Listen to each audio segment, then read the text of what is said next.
Ambassador V.Chizhov, welcome to the program. Let me start by asking you, Ambassador, what on earth is going on, as far as you're concerned, in eastern Ukraine? We've got these armored personnel carriers that the Ukrainian National Guard brought in to try to calm the situation down, which are now flying Russian flags.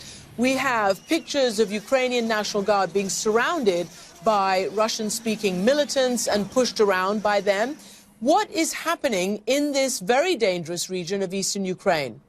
Well, as far as I know, of course, I may not be aware of all the latest details, but the criminal order by the so-called Kiev government to launch an anti-terrorist operation in full contravention to the Ukrainian constitution, because no state of emergency has been declared, no martial law has been declared.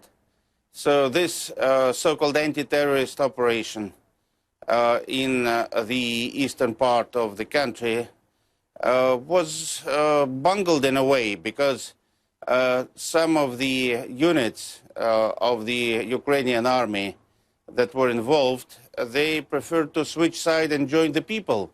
That's why they put Russian flags on the APCs and declined to fulfill that order.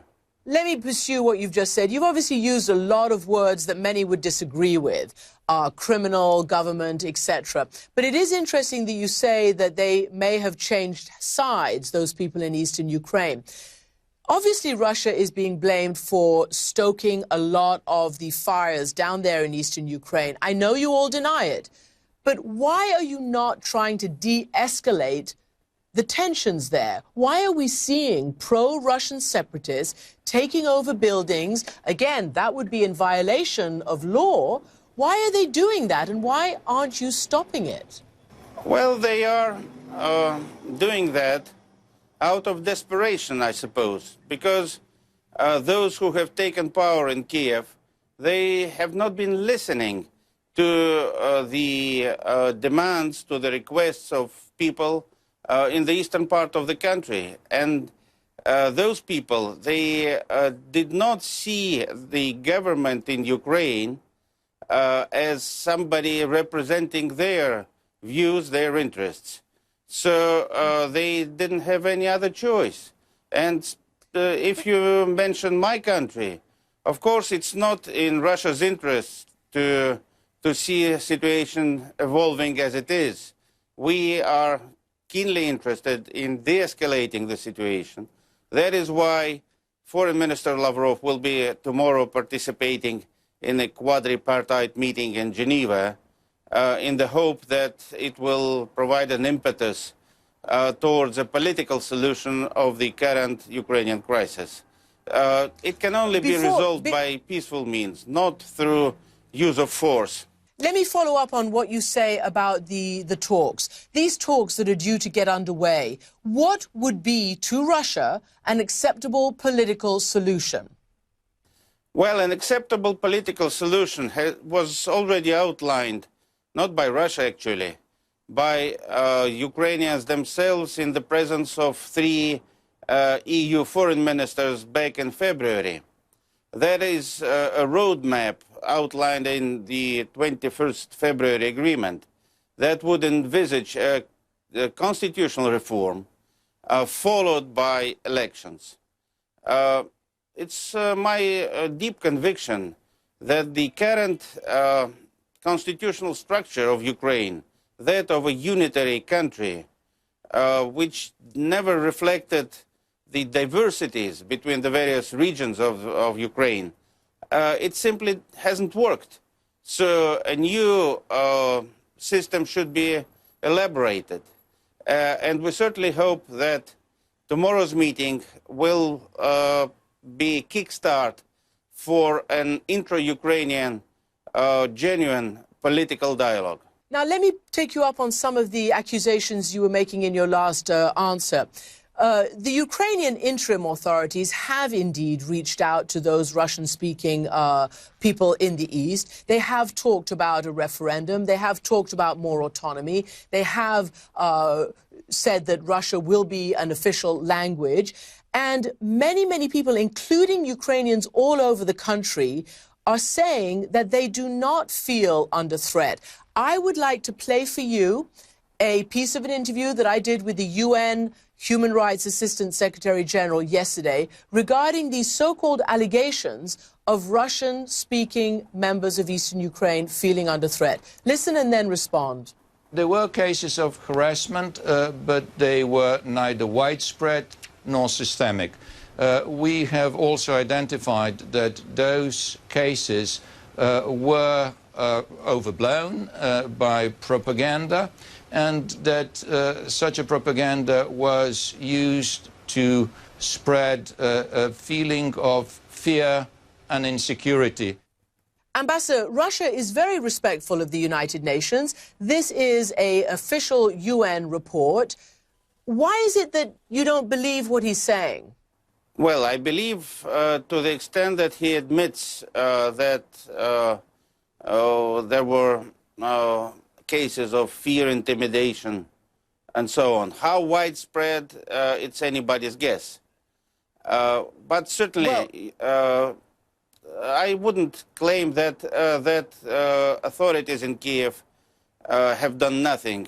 Yes, under pressure from both my country and your country and European countries, they made a few steps. And last Friday, Mr. Yatsenyuk actually flew to Donetsk and made a few announcements. But it so turned out that the very next day, an anti-terrorist operation was launched by the self-proclaimed acting president Turchinov. Whether that reflects rifts within the Kiev government or not remains to be seen. It's a weird sort of situation of like a hall of mirrors. On the one hand, Russia is complaining of chaos and anarchy in eastern Ukraine. And on the other hand, it criticizes the interim government in Ukraine's attempts to calm it down. But I want you to respond to the following. There has been a recent poll taken, and this has been taken since the Crimea referendum in all parts of Ukraine. And this is what Ukrainian people are saying, that the majority Russian-speaking citizens in Ukraine do not feel threatened. In addition, the majority support closer ties with Europe. How is that going to affect Moscow? What is Moscow going to say about that, particularly with these talks and the future of Ukraine being discussed starting tomorrow and presumably ongoing? Well, first of all, you do not calm popular protest by sending troops, by declaring an anti-terrorist operation.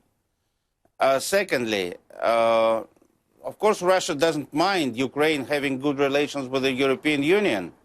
It's perfectly okay, and they are fully entitled to do that.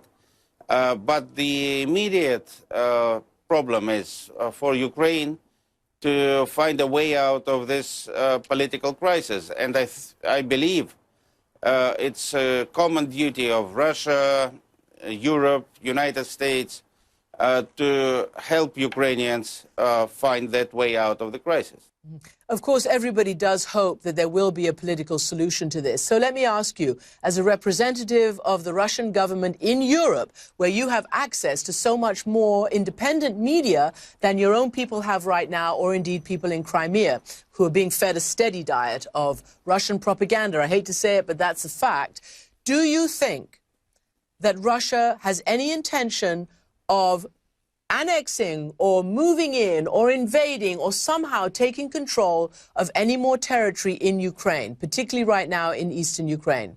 I could argue with you on the degree of objectivity of the Western media on this, but let me give you a straightforward answer, and that answer is no. Russia has no plans to intervene militarily, no plans to invade anybody, not Ukraine, not any other country, or to annex anything. Loud and clear, I hear you then, Mr. Ambassador. So let me just ask you quickly one last postscript to that. In the Transnistria region, people have been calling for Russian help. And the president of Moldova has warned Russia against annexing any part of that area. Do you still maintain that Russia will keep its hands off even that area? Well, again, hysteria is becoming contagious. It's not Russia's intention to annex Transnistria or any other territory in any other place of the world. On that note, Ambassador Chizhov, thank you very much for joining me from Brussels.